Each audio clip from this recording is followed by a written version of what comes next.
Hello students, welcome to the channel. So आज हम start करने वाले हैं इनकम टैक्स का बहुत आसान head, that is income from house property. Okay, तो जैसे कि हमने डिस्कस किया था चैप्टर नंबर 1 में, जो हमारा residential status and tax liability था, there are total 5 heads of income. पहला है हमारा income from salary, income from house property, income from PGBP, income from capital gains and income from other sources.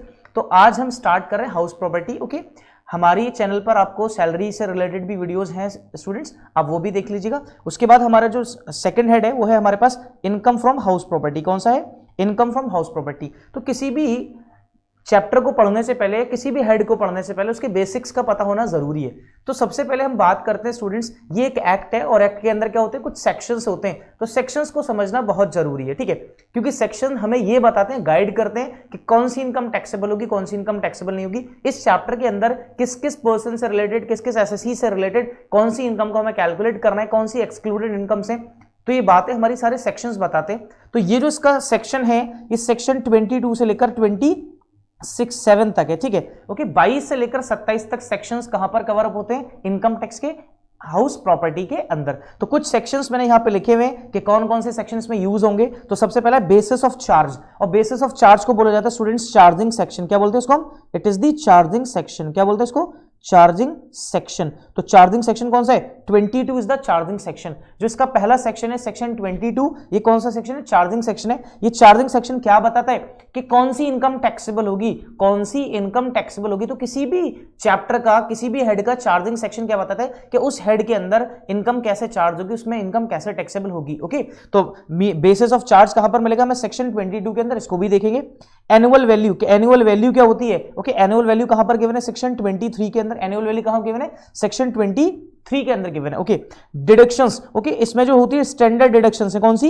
Standard deductions है, ठीक है, standard deductions. Okay students, standard deductions, spelling गलत हो गई, थोड़ा सा बी यहां पे आ गया, स्टैंडर्ड डिडक्शंस। तो इस चैप्टर में स्टैंडर्ड डिडक्शंस के कौन से सेक्शन में दे रखी है?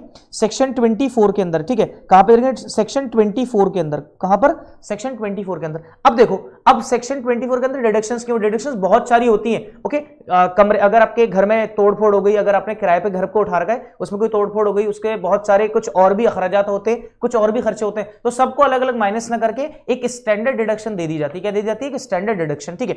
तो डिडक्शंस कौन से सेक्शन में डिफाइन है? 24 में। तो 24 के दो सब पार्ट हैं। एक है स्टैंडर्ड डिडक्शन, जो कहां पर है? 24A में। कहां पर है? 24A। तो 24 के अंदर क्या है? सिर्फ डिडक्शंस हैं। ओके, और डिडक्शन नंबर 1 24A कौन सी डिडक्शन है? Standard deduction. और ये कितनी होती है?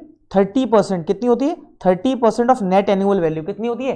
30% ऑफ नेट एनुअल वैल्यू। उसके बाद आता है हमारे पास second deduction, interest on borrowed capital. अगर हमने घर को कंस्ट्रक्ट कराने के लिए अगर क्या लिया? लोन बोरो किया है, तो उस पर जो इंटरेस्ट पे की जा रही है, उस इंटरेस्ट को बोलते हैं इंटरेस्ट ऑन बोरोड कैपिटल, और उसकी भी डिडक्शन अलाउड है अंडर सेक्शन 24B। नेक्स्ट आता है हमारे पास को ओनरशिप। ओके, उससे पहले रिकवरी ऑफ अनरियलाइज्ड रेंट, ठीक है, रिकवरी ऑफ अनरियलाइज्ड रेंट, वो रेंट, अरियर्स ऑफ रेंट की रिकवरी, या फिर रिकवरी ऑफ अनरियलाइज्ड रेंट, ठीक है, कहां रहेगा? सेक्शन 25A के अंदर। को ओनरशिप, ठीक है, को ओनरशिप ये भी पढ़ेंगे, कहां पर है? सेक्शन 26 के अंदर। डीम्ड ओनर, डीम्ड का मतलब मान लेना, डीम्ड का मतलब क्या है? मान लेना। कौन से सेक्शन में रहेगा? 27। तो ये 22 से लेकर 27 तक हमें सेक्शन समझने हैं कि 22 से लेकर 27 तक के सेक्शन हमसे क्या कहते हैं। तो देखिएगा, एक एक करके समझते हैं। Heads of income, heads of income, ठीक है, हेड्स ऑफ इनकम कौन सी पढ़ रहे हैं हम? हाउस प्रॉपर्टी, ठीक है। हाउस प्रॉपर्टी की इनकम कैसे टैक्सेबल होती है, इन चीजों को, व्हाट इज टैक्सेबल, इस हेड में क्या चीज टैक्सेबल होगी। भाई अगर हमें ये सबसे पहले पता चल जाए कि किस हेड में कौन सी इनकम टैक्सेबल होती है, इजीली आइडेंटिफाई कर दें, तो फिर उस चैप्टर में कुछ नहीं बचता। क्योंकि बहुत से लोगों को जब हम क्वेश्चंस करते हैं तो बहुत सारी इनकम्स हमारे पास होती हैं। अब उन बहुत सारी इनकम्स में से हमें छांटना पड़ता है कि कौन सी इनकम को इस हेड की इनकम माने। तो क्या लिखा है? व्हाट इज टैक्सेबल, क्या टैक्सेबल होगा? Annual value. क्या टैक्सेबल होगा? Annual value. सर ये एनुअल वैल्यू तो आपने ऊपर भी पढ़ा था, ये एनुअल वैल्यू 2-3 बार आ चुका है अब तक। इसका मीनिंग बताइए, मीनिंग बताएंगे। एनुअल वैल्यू ऑफ बिल्डिंग, किसकी? Annual value of building, and land appurtenant thereto, and land appurtenant thereto. Sir इसकी तो इंग्लिश थोड़ी सी टफ लग रही है, आप इसको समझाओ ना। समझाते हैं। Of the owner and deemed owner. Okay, या तो ओनर हो या फिर क्या हो? Deemed owner. Section 22, 25A, 25B and 27, ठीक है। अब देखिएगा एनुअल वैल्यू क्या होती है, बिल्डिंग क्या होती है, लैंड अपॉर्टेनेंट क्या होता है। भाई सपोज करो ये आपका एक हाउस है, ठीक है, ये आपका एक हाउस है। ओके, अब हाउस में हाउस में आपके बहुत सारी चीजें होती है, ठीक है। हाउस में आपके इधर थोड़ा सा किचन भी बना होगा, यह आपका बाथरूम होगा, ठीक है, या आपका गार्डन का एरिया होगा थोड़ा सा टहलने का, ठीक है। हो सकता है गार्डन में आपकी डाइनिंग भी लगती हो, ठीक है, आप डाइनिंग या शाम का आप शाम की चाय गार्डन में अपने पीते हो, ठीक है। हो सकता है आपके यहाँ पे स्विमिंग पूल हो, ठीक है, हो सकता है आपके यहाँ पे थोड़े से एरिया में स्विमिंग पूल हो, ठीक है। फिर आपका लिविंग एरिया हो जाता है, ठीक है। तो यहाँ पर बहुत सारी, या फिर आपका ओके जैसे गेस्ट रूम होते हैं, तो गेस्ट रूम क्या है भाई, घर के थोड़ा सा बाहर होता है, जो जिसमें हम रहते हैं उससे एरिया थोड़ा सा वो अलग होता है, तो क्या होता है हमारा गेस्ट रूम, ठीक है। तो बहुत सारी चीजें हो सकती हैं कि इसमें किचन अलग होगा, सारी चीजें अलग अलग हो गई, ठीक है।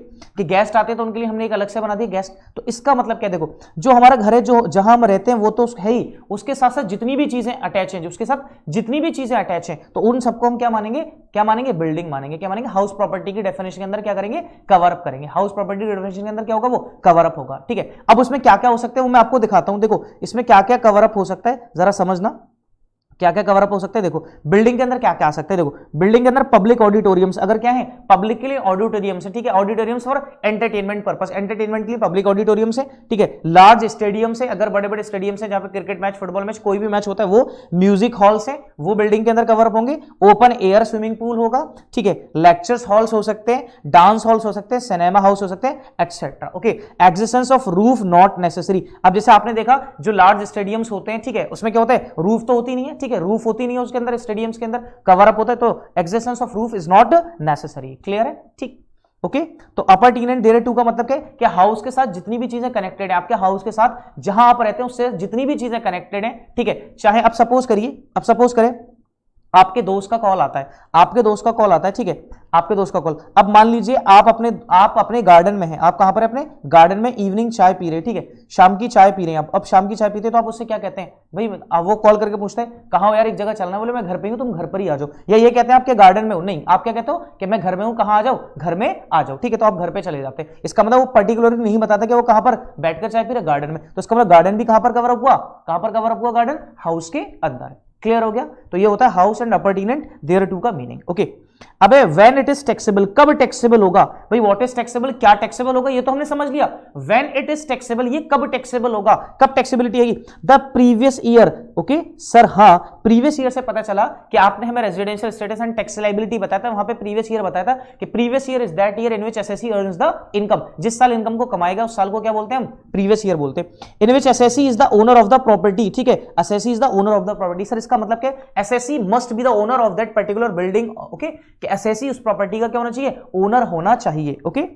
Accept arrears of rent and unrealized rent of receipts section 25B and section 25AA, किसको छोड़कर, arrears of rent को छोड़कर। अब कैसे टैक्सेबिलिटी निकालते हैं, कैसे इनकम निकालेंगे इस चैप्टर में, तो सबसे पहले ग्रॉस एनुअल वैल्यू, इस पे हम बात करेंगे कि जीएवी कैसे निकालते हैं, पहले इसके फॉर्मेट को समझ लेते हैं। तो ग्रॉस एनुअल वैल्यू जो निकल कर आएगी उसकी वैल्यू ले ली हमने, उसमें से माइनस करेंगे म्युनिसिपल टैक्स पेड। अब यहां पर म्युनिसिपल टैक्स पेड भाई हो सकता है टीनेंट ने किए हो, किराएदार ने किए हो, या फिर ओनर ने किए हो, ठीक है। तो सिर्फ हम कौन से कंसीडर करेंगे, municipal tax paid bye owner himself, जो कि सिर्फ और सिर्फ किसने पे करे हो, ओनर ने हिमसेल्फ, अपने आप खुद पे किए हो अपने टैक्स, ठीक है। तो वो माइनस होगी, उसकी डिडक्शंस मिलेगी, ओके।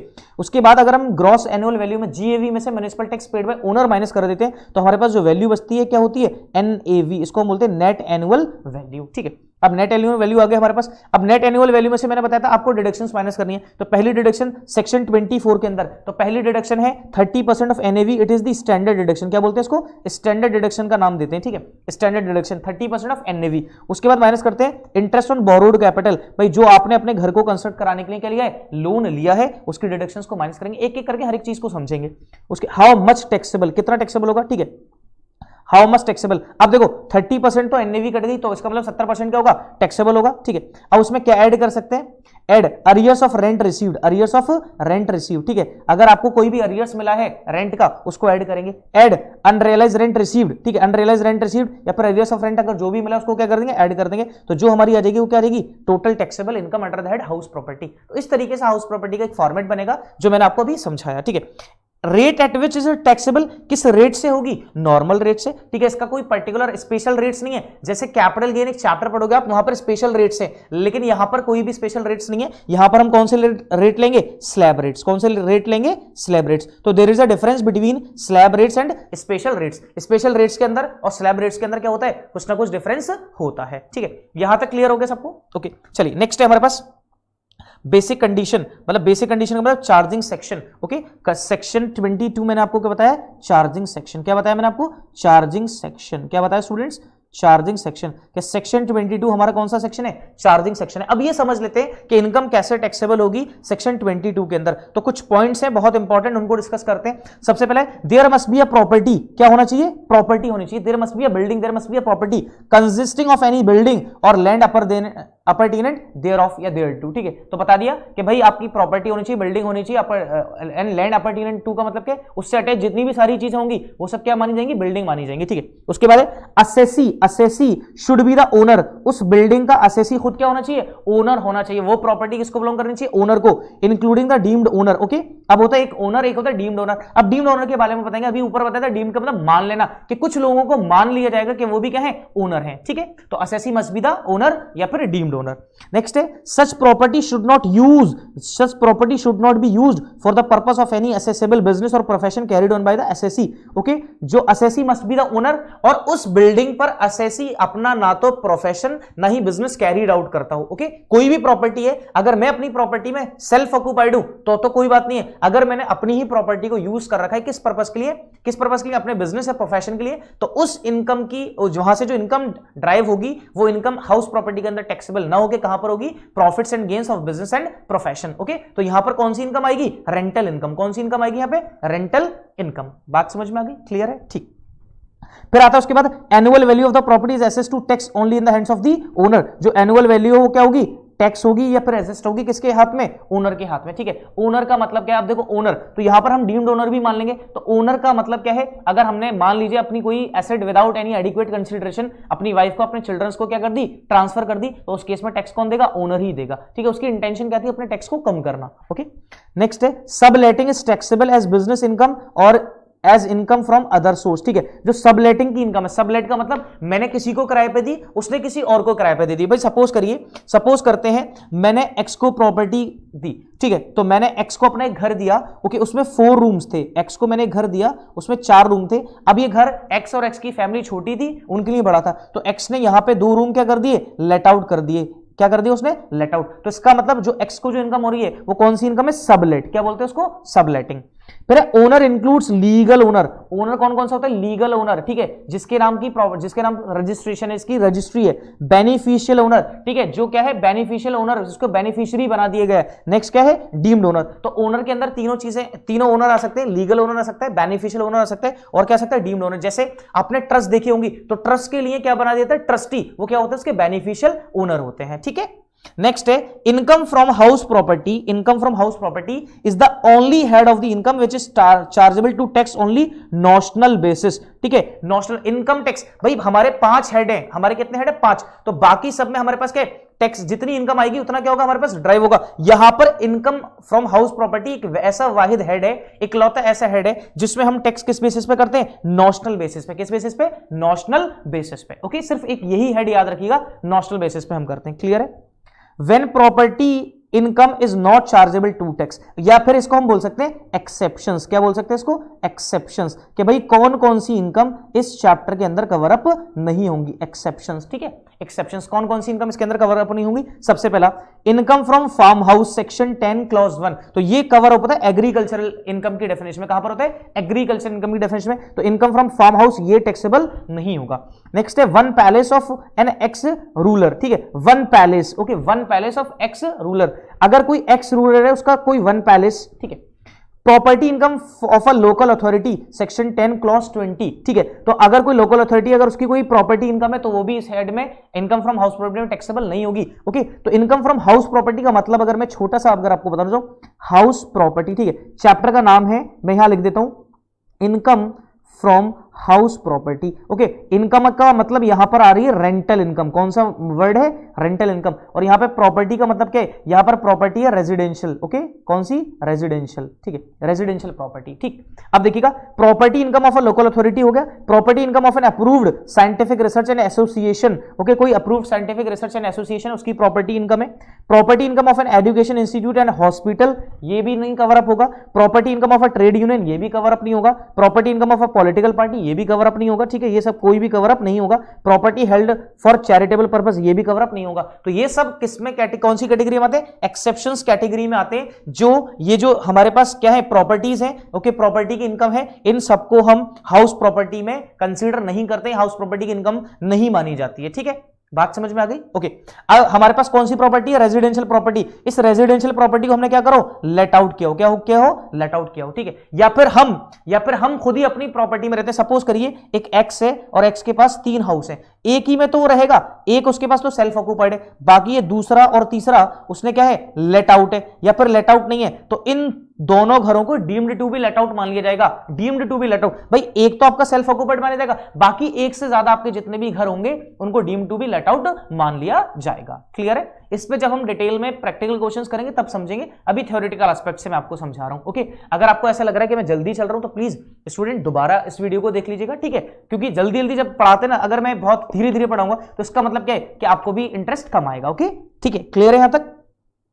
नेक्स्ट है हमारे पास to calculate the annual value of the house property we should follow the following steps, ठीक है, हम ये इन स्टेप्स को क्या करेंगे? फॉलो करेंगे। ओके, अब देखिएगा क्या है, सबसे पहले स्टेप वन में क्या करेंगे? Calculate the higher of the municipal value and fair rent. Okay, हमें क्वेश्चन में 2 वैल्यू गिवन होंगी, एक गिवन होगी म्युनिसिपल वैल्यू और दूसरी गिवन होगी हमें फेयर रेंट। अब ये म्युनिसिपल वैल्यू क्या होती है और फेयर रेंट क्या होती है? देखो, फेयर रेंट का मतलब होता है लगभग भाई हमारी एक कॉलोनी है, उस कॉलोनी में 10 घर हैं और उन घर में एक्स्ट्रा पोर्शन बना हुआ है और उस 10 घर में 5 लोगों ने अपना पोर्शन लेट आउट कर रखा है, किराए पे चढ़ा रखा है। तो बाकी अगर जो छठा अपने भी प्रॉपर्टी को लेट आउट करना चाहता है तो वो कितना रेंट ले सकता है? लगभग जितना उसके 5 और पड़ोसी उतना रेंट रिकवर कर रहे हैं वो उतना ही अपना क्या रखेगा? रेंट रखेगा, तो उसको बोलेगा फेयर रेंट, ठीक है। म्युनिसिपल वैल्यू क्या होती है? जो म्युनिसिपल कॉर्पोरेशंस जो वैल्यूएशन करते हैं उसको म्युनिसिपल वैल्यू बोलते हैं, ठीक है। उसके बाद हमारे पास आता है एक स्टैंडर्ड रेंट। तो रेंट कंट्रोल एक्ट के अंदर एक स्टैंडर्ड रेंट है कि आप इतने से ज्यादा चार्ज नहीं कर सकते, तो होता है स्टैंडर्ड रेंट, जो कहां गिवन है? रेंट कंट्रोल एक्ट में गिवन है, ठीक है। उसके बाद हमारे पास आता है एक्चुअल रेंट। भाई एक्चुअल रेंट क्या है? जो ओनर क्या करता है? चार्ज करता है किससे? अपने टेनेंट से। क्या करता है ओनर? चार्ज करता है किससे? अपने टेनेंट से, ठीक है। तो आपको क्या याद रखना है वो मैं आपको बता रहा हूं, एल, ठीक है, एच एल एच, ठीक है, लो हाई, ठीक है। आपको क्या याद रखना है? हाई फिर लो फिर हाई। ओके, क्या मतलब है सर इसका? हाई लो हाई का। तो स्टेप 1 पर आ जाते हैं हम। स्टेप 1 क्या कहता है? Calculate the higher. ओके, तो सबसे पहले क्या आ गया? हायर। किसका हायर लेना है? म्युनिसिपल वैल्यू और फेयर रेंटल वैल्यू में से जो क्या होगा? हाई होगा, उसको कंसीडर करना है हमें। वो स्टेप 1 है हमारा। वो क्या है हमारा? स्टेप 1 है, ठीक है। तो मैंने यहां पे लिखा म्युनिसिपल वैल्यू और फेयर रेंटल वैल्यू, जो दोनों में से क्या है? जो क्या हो? हाई हो। ये हमारा स्टेप 1 हो गया, ठीक है। स्टेप 1 की वैल्यू ये आ गई, ठीक। उसके बाद स्टेप 2 पर आते हैं। Compare the value of step 1 with the standard rent. किससे करना है? स्टैंडर्ड रेंट से। तो अब स्टैंडर्ड रेंट को कंपेयर करेंगे किससे? इस हाई से। तो मैंने बताया स्टैंडर्ड रेंट का मतलब क्या? रेंट कंट्रोल एक्ट ने बता दिया कि आप इससे ज्यादा नहीं ले सकते। इसका मतलब ये यहां पर हाई था, ठीक है। अगर ये कम है तो यहां पर हमें कौन सा कंसीडर करना पड़ेगा? क्योंकि मैंने कहा इन दोनों का जो हाई है वो स्टैंडर्ड रेंट से कभी भी ज्यादा नहीं हो सकता। तो इसका मतलब यहां पे हमें कौन सा लेना पड़ेगा? लो लेना पड़ेगा। कौन सा लेना पड़ेगा? लो।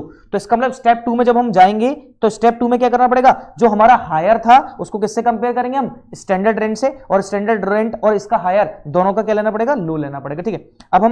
अब देखिए क्या कह रहा है? And take the lower of the two. क्या लेना पड़ेगा? दोनों का लोअर।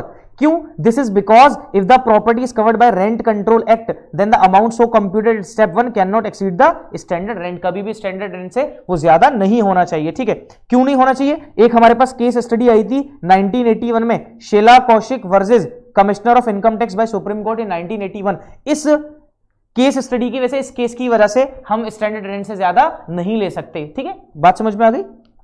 क्लियर है? अब हम क्या करेंगे? अब हमारे पास अगला है एक्चुअल रेंट। अब क्या है हमारे पास? Actual rent. तो एक्चुअल रेंट का मतलब क्या है? यहां से जो लोअर निकल कर आया, लोअर, ओके, लोअर भी हो गया, हाई भी हो गया। अब क्या बचा यहां पे? हाई। तो इन दोनों का जो क्या होगा? हाई होगा। इसका लोअर जो यहां पर आया था लोअर और ये हाई, ओके, दोनों में से जो क्या होगा? दोनों में से जो हायर होगा उसको क्या करेंगे हम? कंसीडर करेंगे और वही हमारी क्या हो जाएगी? जीएवी हो जाएगी। क्या हो जाएगी? वही हमारी जीएवी। अब इसको ऐसे समझ लीजिए, स्टेप 1 हमारे पास होगा म्युनिसिपल वैल्यू और fair rental value whichever is higher. ये स्टेप 1 हो गया। ये क्या हो गया? स्टेप 1। स्टेप 2 में अगर हम आए तो स्टेप 1 वैल्यू क्या आएगा? स्टेप 1 वैल्यू और standard rent whichever is lower. क्यों लोअर ले रहे हैं? क्योंकि हमारे पास एक Sheela Kaushik versus commissioner of income tax 1981 में क्या आता है कि हमारे पास केस आया था जो कि सुप्रीम कोर्ट में था, ठीक है। उसके बाद ठीक है तीसरा स्टेप, तो स्टेप टू वैल्यू जो स्टेप टू वैल्यू कौन सी आई थी? लोअर और actual rent whichever is higher, जो दोनों में से क्या होगा? हायर होगा, उसको हम कंसिडर करेंगे और यही हमारी क्या हो जाएगी? GAV, that is gross annual value. Clear हो गया? ठीक। अब देखिएगा क्वेश्चंस करेंगे, अभी तो मैं आपको समझा रहा हूं, ठीक है। अब यहां पर जो केसेस थे वो मैंने आपको बताए, देखो ओके। अब देखो स्टेप 3 में आते हैं। स्टेप 3 में देखो और क्या है, अगर हो सकता है कि आपका हाउस वैकेंट हो कुछ टाइम पीरियड तक, जैसे मान लो 12 महीने की जगह 10 महीने तक आपका लेट आउट है, 2 महीने क्या है आपका? वैकेंट है। Step 3, from the value at step 2, जो स्टेप 2 से वैल्यू आई, reduce the loss of rent due to vacancy, क्या कर देंगे उसमें से? लॉस को क्या कर देंगे? माइनस कर देंगे। जो वैकेंसी पीरियड की वजह से अगर हमें लॉस आया है उसको क्या कर देंगे? माइनस कर देंगे, ठीक है। फिर step number 4, compare the value of step 3, step 3 को कंपेयर करेंगे with the actual rent received और receivable and choose the higher of the two, ठीक है। अगर सपोज करो हमारे पास स्टेप 2 की वैल्यू हुई 1,20,000, स्टेप 2 की वैल्यू कितनी है? 1,20,000, ठीक है। अब हमारे पास 10,000 रुपए पर मंथ पे घर था और 2 महीने के लिए वो वैकेंट था, तो इसका मतलब 20,000 रुपए हमें रिकवरी नहीं हुए, ठीक है। वो क्या है? हमारा वैकेंसी पीरियड की वजह से हमारा क्या कम, तो इस में से क्या कर देंगे? उसको माइनस कर देंगे। क्या कर देंगे? माइनस। तो हमारे पास कितनी वैल्यू बचेगी? 1 लाख। तो स्टेप 3 में वैल्यू कितनी जाएगी? 1 लाख। अब 1 लाख को किससे कंपेयर करना पड़ेगा? इस 1 लाख को किससे कंपेयर करेंगे? With actual rent. Compare with actual rent, किससे कंपेयर करेंगे स्टूडेंट्स? एक्चुअल रेंट से। और एक्चुअल रेंट और दोनों के बीच में जो क्या होगा? हायर, उसी को हम क्या मान लेंगे? Gross annual value. क्या मान लेंगे उसी को? Gross annual value. क्लियर है यहां तक? ठीक है। The value so derived after step 4 shall be called the gross annual value, उसको हम क्या बोलेंगे? GAV बोलेंगे, that is gross annual value. From this the municipal tax actually paid before the end of previous year by the landlord shall be reduced to get the net annual value. अब हमारे पास क्या आ गई? Gross annual value आ गई। क्या आ गई हमारे पास? Gross annual value, ठीक है। जो भी ग्रॉस एनुअल वैल्यू का हमारे पास अमाउंट होगा उसमें से हम क्या माइनस कर देंगे? म्युनिसिपल टैक्स पेड किसके?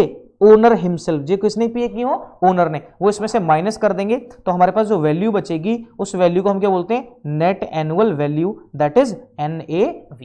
क्लियर है? यहां तक कोई डाउट किसी को? ओके चलो, अगर कोई भी डाउट है तो कमेंट सेक्शन में जरूर कमेंट करना, ठीक है।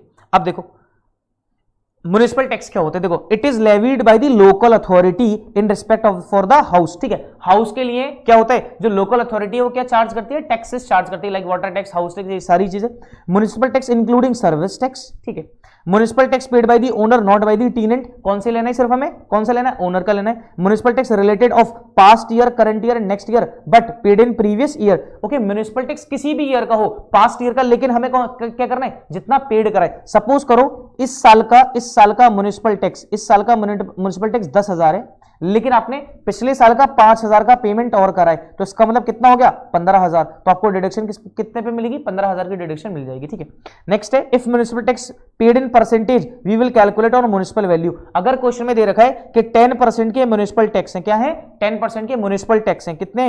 10% के म्युनिसिपल टैक्स हैं, तो हमेशा किसके ऊपर निकलेंगे? म्युनिसिपल वैल्यू के ऊपर। सपोज करिए क्वेश्चन में 1 लाख की म्युनिसिपल वैल्यू दे रखी है। क्या दे रखी है? 1 लाख की म्युनिसिपल वैल्यू दे रखी है, ठीक है। तो 1 लाख का 10% कितना हो गया? 10,000 रुपए। तो म्युनिसिपल टैक्स कितने हो गए? 10,000 रुपए, ठीक है। या फिर क्वेश्चन ऐसा कहता है म्युनिसिपल वैल्यू, ठीक है, म्युनिसिपल टैक्स, क्वेश्चन ये कहता है म्युनिसिपल टैक्स दे रखा है हमें, म्युनिसिपल टैक्स दे रखा है हमें 20%। म्युनिसिपल टैक्स कितना दे रखा है? 20%। और इसका अमाउंट है 25,000, ठीक है।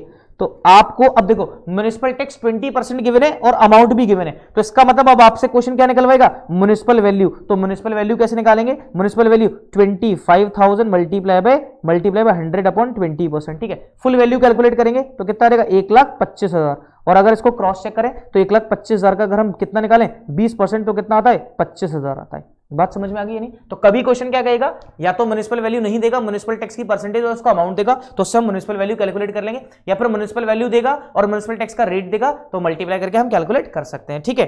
नेक्स्ट है, if property situated in foreign country, अगर प्रॉपर्टी कहां पर सिचुएट करती है? फॉरेन कंट्री में, municipal tax levied by foreign authority are deductible, ठीक है। तो जो भी आपने क्या करा है, म्युनिसिपल टैक्स कहां पे करें? फॉरेन कंट्री में, तो वो क्या होगा? वो डिडक्टेबल होगा। क्लियर है यहां तक? ठीक। टाइप्स ऑफ हाउस प्रॉपर्टी, देखो हाउस प्रॉपर्टी दो तरीके की हो सकती है। टाइप्स ऑफ हाउस प्रॉपर्टी दो तरीके की हो सकती है, या तो लेट आउट है, हमने क्या कर रखा है उसको किराए पे चढ़ा रखा है, किराए पे उठा दिया, ठीक है, जिससे हमें क्या आती है रेंटल इनकम, क्या आती है जिससे हमें रेंटल इनकम आती है, ठीक है। एक हमारी कौन सी होती है सेल्फ ऑक्यूपाइड प्रॉपर्टी, कौन सी होती है सेल्फ ऑक्यूपाइड, जिसमें हम खुद क्या करते हैं रेजाइड करते हैं, इसमें हम क्या करते हैं खुद रहते हैं, ठीक है, खुद रहते हैं। ओके, अब देखना ग्रॉस एनुअल वैल्यू हमने कैलकुलेट करा होगा। ओके, जो स्टेप्स थे हमारे, स्टेप 1 क्या था म्युनिसिपल वैल्यू और fair rental value whichever is higher, तो मैंने आपको क्या बताया था, एक ट्रिक क्या बताई थी, हाई लो हाई, ठीक है, तो हाई ले लिया। स्टेप नंबर 2 में आएंगे तो स्टेप नंबर 2 में जो स्टेप नंबर 1 का हायर था उसको किससे कंपेयर करेंगे स्टैंडर्ड रेंट से, और कभी भी उनका हायर स्टैंडर्ड रेंट से ज्यादा नहीं हो सकता, इसलिए क्या लिया हमने लो। क्यों लिया, 1981 में एक शैला कौशिक वाला केस आया था commissioner of income tax, clear है, उसके थ्रू, ठीक है। उसके बाद स्टेप नंबर 3 में जो हमारे पास वैल्यू है स्टेप नंबर 2 की, तो उसमें से अगर कोई अनरियलाइज रेंट, अगर कोई ऐसा है वैकेंसी पीरियड की वजह से अगर हमारा घर खाली रहा है वैकेंसी पीरियड की वजह से, तो उस टाइम पीरियड की वैकेंसी क्या कर देंगे माइनस कर देंगे। फिर स्टेप 4 में आ जाएंगे, ठीक है, स्टेप 4 में क्या करेंगे हम एक्चुअल रेंट के साथ क्या करेंगे कंपेयर करेंगे, तो जो वैल्यू निकल कर आएगी वही हमारी क्या हो जाएगी ग्रॉस एनुअल वैल्यू, ठीक है, क्लियर हो गया।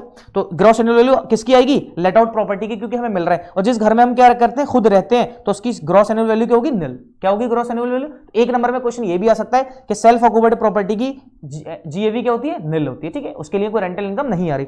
लेस म्युनिसिपल टैक्स पेड, ठीक है, म्युनिसिपल टैक्स पेड, अब बताओ म्युनिसिपल टैक्स पेड क्या है, वो भी not allowed, municipal tax paid not allowed. Okay, उसके बाद यहां पर क्या देगा एनएवी, ओके, एनएवी भी क्या आएगी निल। तो एक चीज याद रखना, एक चीज यही याद रखना कि जो सेल्फ ऑक्यूपाइड प्रॉपर्टी होती है उसकी एनएवी ही क्या होती है निल होती है, उसकी एनएवी क्या होती है निल होती है, ठीक है। और याद रखना इसीलिए जो हमारे पास सेल्फ ऑक्यूपाइड प्रॉपर्टी है उससे क्या आ जाता है लॉस आ जाता है, क्या आ जाता है उससे लॉस। अब आते हैं डिडक्शन अंडर सेक्शन 24, ठीक है, 24 में क्या है स्टैंडर्ड डिडक्शन किसका माइनस करना है एनएवी का माइनस कर देंगे, लेकिन यहां पर जब एनएवी निल है, जब एनएवी निल है तो स्टैंडर्ड डिडक्शन भी क्या आएगा निल आएगा। लेकिन हाँ एक डिडक्शन अलाउड होगी, कौन सी, इंटरेस्ट ऑन बोरोड कैपिटल। तो interest on borrowed capital late out property में भी माइनस होती है और सेल्फ ऑक्यूपाइड प्रॉपर्टी में भी। इसी की वजह से सेल्फ ऑक्यूपाइड प्रॉपर्टी में क्या आता है लॉस आता है, क्या आता है लॉस आता है, क्लियर है, ठीक है। अब यहां पे क्या निकालेंगे हम income from house property, income from house property, ठीक है, यहां पे क्या आ रहा है देखो लॉस, यहां पे क्या आ रहा है लॉस आएगा आपका, क्या आएगा लॉस आएगा, क्लियर है, ठीक है। तो एक होती है लेट आउट प्रॉपर्टी, एक हमारी होती है सेल्फ ऑक्यूपाइड प्रॉपर्टी, क्लियर है इतना, ओके। नेक्स्ट देखते हैं डिडक्शन अंडर सेक्शन 24, ठीक है, deduction under section 24, there is two types of deduction allowed under this section। सबसे पहले standard deduction, this deduction is notional in nature and allowed for all house property which is let out during the previous year। भाई जो भी आपकी let out property है during the previous year उसका कितना 30%, उसका कितना 30%, तो 30% of net annual value, this is the flat deduction and should be given if the assessee has not incurred any expenditure in regards of the house property, ठीक है। फिर आता है interest on borrowed capital, if loan is taken. अब देखो interest on borrowed capital क्या है, if loan is taken, भाई अगर हमने क्या करा है लोन बोरो करा है किस पर्पस के लिए, on the purchase of repairs renovation and extension, ठीक है, रिपेयर्स के लिए और purchase of a house property, then any interest paid on the amount borrowed is deduction as a, ठीक है, अलाउड एज डिडक्शन। अगर हमने कोई भी रेनोवेशन के लिए, हमने कोई भी रिपेयर्स के लिए, कोई भी एक्सटेंशन के लिए कोई भी लोन लिया है, then interest on that loan, ठीक है, जिस लोन पर हम इंटरेस्ट पे करेंगे then that interest is deductible. Okay, वो क्या है डिडक्शन, क्या है उसकी, क्या है डिडक्शन है वो डिडक्टेबल होगी, ठीक है, उसकी डिडक्शन हमें अलाउड की जाएगी। ओके, अब देखो क्या है, the following points have to be considered for the purpose of deduction। तो इन डिडक्शंस को लेने के लिए आपको कुछ पॉइंट्स अपने माइंड में रखने पड़ेंगे। वो कौन कौन से पॉइंट्स हैं, the loan amount should be use for the house. Okay, जो लोन हमने लिया है वो उस हाउस को कंस्ट्रक्ट कराने में, रेनोवेट कराने में या रिपेयर्स कराने में, एक्सटेंशन कराने में के लिए ही लिया गया हो, पहला। दूसरा, it is allowed on paid as well as it is outstanding, ठीक है, इट इज अलाउड या तो पेड बेसिस पे और आउटस्टैंडिंग बेसिस पे, ठीक है, पेड और ड्यू बेसिस पे, ठीक है। नेक्स्ट है इंटरेस्ट पेड आउटसाइड इंडिया, अगर हमने interest paid out without deducting tax TDS, ठीक है, अगर हमने इंटरेस्ट पेड करी है outside India without TDS would not be allowed, ठीक है। अगर हमने इंटरेस्ट पे करी है कहां पर आउटसाइड इंडिया, तो हमने रेजिडेंशियल स्टेटस पढ़ा था, ठीक है, इंसिडेंस ऑफ टैक्स भी पढ़ा था सेक्शन नंबर 5 में, सेक्शन 5 में, ठीक है। अगर हमने कोई भी इंटरेस्ट आउटसाइड इंडिया पे करी है और उस पर टीडीएस नहीं पे करा, उस पर TDS after around the deduction of TDS, तो इसका मतलब उस इंटरेस्ट की कोई भी वैल्यूएशन नहीं होगी, वो इंटरेस्ट डिडक्टेबल नहीं होगी। लेकिन हाँ अगर हमने फॉरेन कंट्री में टीडीएस पे कर दिया तो यहां पर हमें क्या मिल जाएगी, डिडक्शन मिल जाएगी, ठीक है। Penal interest charge by the lender for default in payment for interest is not allowed as deduction, ठीक है। अगर पेनल्टी इंटरेस्ट, अगर आपके ओनर ने पेनल्टी लगाई है, अगर पेनल्टी इंटरेस्ट है, ठीक है, पेनल्टी इंटरेस्ट चार्ज है, ओके, किसकी वजह से, डिफॉल्ट इन पेमेंट, ठीक है, पेमेंट को डिफॉल्ट करने में, तो उसकी भी कोई डिडक्शन नहीं होगी। उसके बाद commission paid for arranging a loan is not allowed as deduction. अगर आपने लोन बोरो करें और उस लोन बोरो करने के लिए आपको कुछ कमीशन पे करना पड़ रहा है तो उस कमीशन को भी अलाउड नहीं किया जाएगा। फिर loan taken for paying the previous loan is also eligible for deduction. अगर आपने एक लोन को, एक पुराना लोन है उसको पे करने के लिए आपने एक नया लोन ले लिया तो उस पर जो इंटरेस्ट होगी वो क्या होगी, डिडक्टेबल होगी। ठीक है। Money can be borrowed from any person, institute और बैंक। हम मनी किसी भी पर्सन से, किसी भी फाइनेंशियल इंस्टीट्यूशन से, किसी भी बैंक से क्या कर सकते हैं, borrow. Ceiling limit on deduction allowed for interest on borrowed loan. ठीक है, क्लियर है। ओके, अब देखो यहां पर एक चीज क्या होती है भाई, अगर आपके पास अगर लेट आउट प्रॉपर्टी है तो नो अपर कैप। ठीक है, आपकी इंटरेस्ट के लिए कोई अपर कैप नहीं है अगर लेट आउट प्रॉपर्टी है तो। अगर क्या है आपकी, if there is a let out property then कोई भी लिमिटेशन नहीं है। अगर 5, 10, 15, 20 लाख की कितनी की भी इंटरेस्ट है तो क्या होगी, वो सारी की सारी अलाउड होगी। लेकिन क्या 5 इक्वल एनुअल इंस्टॉलमेंट में, किस में होगी, 5 इक्वल एनुअल इंस्टॉलमेंट में। If the property is let out then there is no upper cap related to interest on borrowed capital. अगर इंटरेस्ट ऑन बोरोड कैपिटल कितना भी है और आपकी प्रॉपर्टी लेट आउट है तो there is no upper cap. लेकिन हाँ, कितने बार में डिडक्शन ले सकते हैं उसकी, 5 इक्वल एनुअल इंस्टॉलमेंट्स। ठीक है, क्लियर है। ठीक, ओके। अब आता है हमारे पास डीम्ड ओनर, सेक्शन नंबर 27 में। डीम्ड ओनर, डीम्ड का मतलब मान लेना, डीम्ड का मतलब क्या होता है, मान लेना। ओके, मान लेना। तो एक एक करके सारी चीजें डिस्कस करते जाएंगे स्टूडेंट्स हम। ठीक है, फिर इन पे प्रैक्टिकल क्वेश्चंस भी करेंगे, फिर मैं एक एक चीज आपको और क्लियर कराता जाऊंगा कि भाई प्रैक्टिकल में ये किस तरीके से इनको काम में लेना। ठीक है, तो डीम्ड ओनर का मतलब देखो, अब देखो डीम्ड ओनर में सबसे पहले आ गया ट्रांसफर टू स्पाउस और a minor child. Transfer to spouse और अ माइनर चाइल्ड। स्पाउस का मतलब क्या है, हस्बैंड के लिए वाइफ स्पाउस है और वाइफ के लिए कौन है, हस्बैंड स्पाउस है। ठीक है, अब जरा समझना, अब जरा समझिए होता क्या है बेसिकली। अगर मान लीजिए एक मिस्टर एक्स है, ठीक है, मिस्टर एक्स, इनकी बीवी कौन होंगी, मिस एक्स। ठीक है, मिसेज एक्स। ओके, ठीक है, ये मिसेज एक्स है। ओके, मिस्टर एक्स और मिसेज एक्स। अब जरा समझना, मिस्टर एक्स की जो इनकम है अपनी, मिस्टर एक्स की जो इनकम है वो है 4,50,000। कितनी है, 4,50,000 रुपए। एक रेंटल इनकम भी है, एक रेंटल इनकम भी है।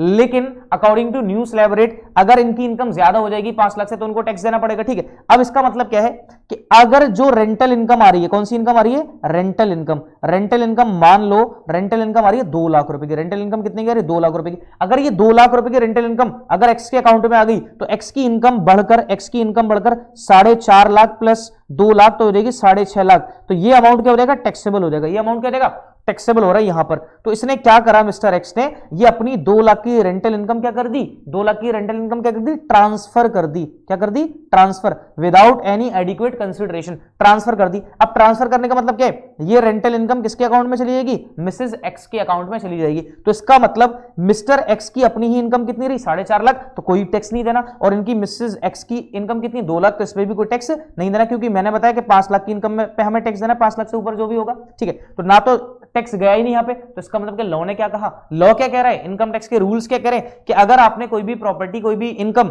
विदाउट एनी एडिक्वेट कंसिडरेशन अगर ट्रांसफर कर दी तो जो ट्रांसफरर है, कौन है ट्रांसफरर, एक्स, तो इसी के हैंड में हम क्या कर लेंगे, उसको टैक्सेबल कर लेंगे। ठीक है, क्लियर है। तो डीम्ड ओनर, ओके, तो डीम्ड ओनर मान लेना, ट्रांसफर टू स्पाउस और माइनर चाइल्ड, या माइनर चाइल्ड को अगर आपने ट्रांसफर कर दिया तो the holder of the impartible estate. देखो होल्डर, होल्डर का मतलब होता है भाई अगर कोई भी किसी की भी होल्डिंग है या किसी का भी केयर टेकिंग है, ठीक है, इम्पार्टेबल स्टेट। ओके, अब सपोज करो कोई भी एक प्रॉपर्टी है, कोई भी एक प्रॉपर्टी है।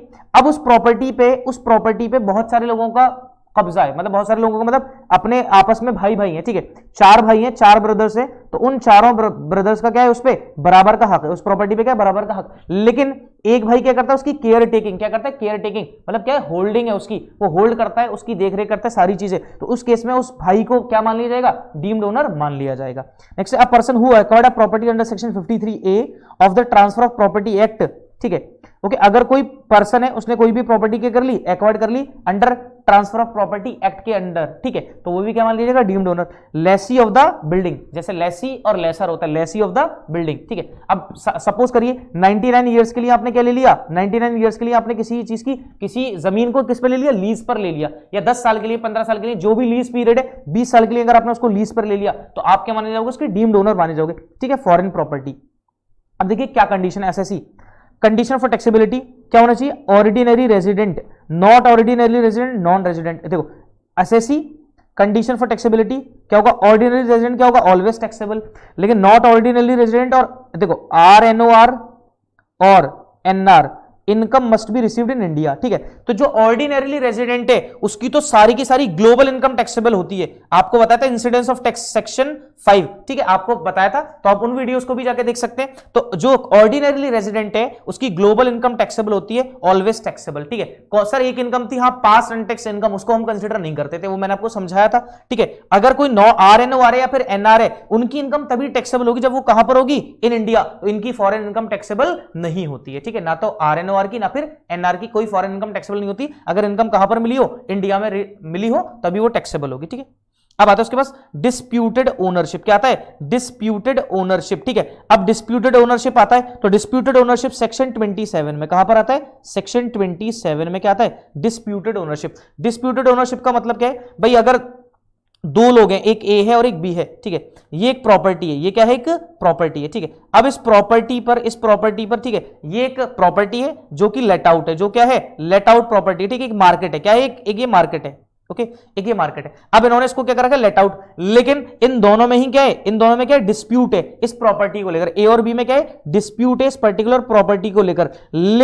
लेकिन जो रेंटल इनकम है वो बी को रिसीव्ड होती है। क्या होती है? रेंटल इनकम किसको मिलती है? बी को मिलती है रेंटल इनकम, ओके। जब डिपार्टमेंट आएगा, जब टैक्स डिपार्टमेंट के लोग आएंगे, तब क्या होगा भाई? इन दोनों का झगड़ा हो रहा है, ठीक है। अब इनमें से को ओनर किसको माना जाए भाई? जो बेनिफिट्स ले रहा है, जो क्या ले रहा है? इससे बेनिफिट्स। तो बेनिफिट किसके पास जा रहे हैं? बेनिफिट किसके पास जा रहे हैं? किसके पास जा रहे हैं? बी के पास, क्योंकि वो रेंटल इनकम। तो जिसके पास बेनिफिट्स हैं, जिसके पास क्या आते हैं? बेनिफिट्स, उसके ऊपर क्या आती है? लाइबिलिटी भी आती है भाई। जिसके ऊपर, जिसको बेनिफिट्स मिलते हैं उसके ऊपर क्या आती है? एक लाइबिलिटी भी आती है। तो इसका मतलब बेनिफिट्स कौन ले रहा है रेंटल इनकम के? बी। तो बी के ऊपर क्या आएगी? एक लाइबिलिटी भी आएगी। तो बी को ही क्या मान लिया जाएगा? Deemed owner. तो अगर म्युनिसिपल टैक्स भी लेने या कोई भी और चीज है तो किससे लेंगे? उस बी से लेंगे। क्लियर हो गया? अब आता है house property in a foreign country. अगर हाउस प्रॉपर्टी कहां पर है? किसी फॉरेन कंट्री में, तो एज पर सेक्शन 22 क्या था? It is the charging section. कौन सा सेक्शन था ये? Charging section. कौन सा सेक्शन था? चार्जिंग सेक्शन, ठीक है। क्या कहता है? House property in a foreign country अगर है, a resident SSC, resident SSC का मतलब क्या है? ROR is taxable in respect of annual value of the property situated in a foreign country, ठीक है। अगर कोई आरओआर है, अगर कोई एसएससी आरओआर है, रेजिडेंट एंड ऑर्डिनरी रेजिडेंट, अगर उसकी इनकम, अगर उसकी प्रॉपर्टी कहां पर है? सिचुएटेड इन फॉरेन कंट्री में, तो उससे अगर वहां से कोई भी इनकम जनरेट होती है, then this income is taxable in India. तो वो इनकम कहां पर टैक्सेबल होगी? इंडिया में टैक्सेबल होगी, ठीक है। In case of resident but not ordinarily resident, अगर कोई RNOR है, अगर कोई कौन है? RNOR है, ओके, या फिर NR है, या फिर क्या है? NR, तो डिपेंड्स ऑन रेजिडेंशियल स्टेटस। तो उनका किस पे डिपेंड करेगा? रेजिडेंशियल स्टेटस पे, that is income receives in India during the previous year. अगर इनकम कहां पर रिसीव हो रही है? इंडिया में, तो इनके हैंड में टैक्सेबल होगी। Annual value will be computed as if the property situated in India. Foreign currency should be converted into Indian rupee, ठीक है। In buying rate on the last date of previous year, any tax or expenses incurred towards earning such incomes shall be allowed as deduction. अगर suppose करिए, अगर आपने कोई भी, ठीक है, इंडियन रुपी है, ठीक है, आपने फॉरेन करेंसी को किसमें कन्वर्ट करा है? इंडियन रुपी में, और कन्वर्ट कराने के लिए आपने ब्रोकर को कह दिया, कुछ ना कुछ कमीशन दिया, तो उसको एज अ डिडक्शन मान लिया जाएगा कि डिडक्शन, लेकिन वो इनकम भी क्या होगी? टैक्सेबल होगी, ओके।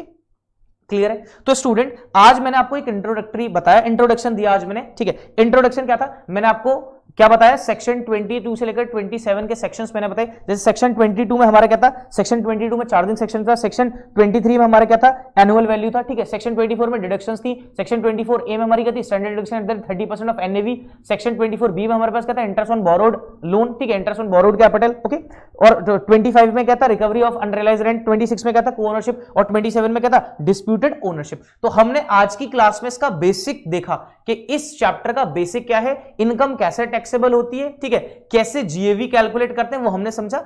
नेक्स्ट क्लास में हम प्रैक्टिकल अप्रोच लेकर आएंगे, जहां पर आपको प्रैक्टिकल क्वेश्चंस करेंगे कि इस तरीके से हम इन क्वेश्चंस को हैंडल कर पाएंगे, ठीक है। चाहे आप बीए कर रहे हो स्टूडेंट्स, चाहे आप बीकॉम में हो, या फिर आप सीए में कर रहे हो, तो इनकम टैक्स सभी जगह आता है। तो इनकम टैक्स में मैंने आपको सारे पॉइंट्स दिए हैं, और ये जो नोट्स है, अगर आपको नोट्स चाहिए तो मैं आपको एक लिंक दे दूंगा हमारे टेलीग्राम चैनल का भी, तो टेलीग्राम चैनल पर ये आपको हमारे नोट्स मिल जाएंगे, ठीक है। ये नोट्स मैंने खुद बनाए स्टूडेंट्स, ठीक है, जहां पर मुझे जरूरत लगी कहां पर कौन सा सेक्शन डालना है, ठीक है, वो सारे सेक्शंस मैंने इसमें डाले हैं स्टूडेंट्स, क्योंकि 22 to 27 इसमें कुछ और भी मैंने क्या जोड़ा था यहाँ पे, जैसे ट्रांसफर ऑफ प्रॉपर्टी एक्ट के अकॉर्डिंग कहां पर क्या टैक्सेबिलिटी होगी, ये सारी चीजें मैंने ऐड ऑन करके तभी आपके लिए नोट्स प्रिपेयर किए। अगर ये नोट्स आपको चाहिए तो आपको नोट्स मिल जाएंगे स्टूडेंट्स, ठीक है। अब आपको करना क्या है, अब आपको घर पे बैठ के क्या करना है, चाय पकौड़े नहीं खाने, आपको क्या करना है, इसको दोबारा से इसको पढ़ना है, इसको एक बार और पढ़ना है, ठीक है, ओके, पढ़ना है, थ्योरी को देखना है, फिर उससे रिलेटेड एक आध क्वेश्चन ट्राई कर लेना कि जीएवी कैसे कैलकुलेट की जाती है, ठीक है, स्टार्टिंग के क्वेश्चन देख लेना कि जीएवी कैसे कैलकुलेट की जा रही है, क्योंकि मैंने आपको स्टेप्स बता दिए, ओके, उससे आप जीएवी कैलकुलेट कर लोगे, ठीक है। कमेंट सेक्शन में मुझे जरूर बताना कि आपको समझ में आया या नहीं आया, ओके। अगर वीडियो पसंद आई तो प्लीज लाइक जरूर कर देना, अपने फ्रेंड सर्कल में शेयर जरूर कर दो, ठीक है, ओके, क्योंकि बहुत आसान तरीके से आपको समझाया जा रहा है स्टूडेंट्स, ओके। शेयर कर देना इसको, और अभी तक चैनल को सब्सक्राइब नहीं किया तो चैनल को सब्सक्राइब कर लिए, पास ही बेल आइकन को प्रेस कर ले ताकि हमारे नोटिफिकेशन इससे रिलेटेड आपको मिलते रहे। Thank you students, thank you very much.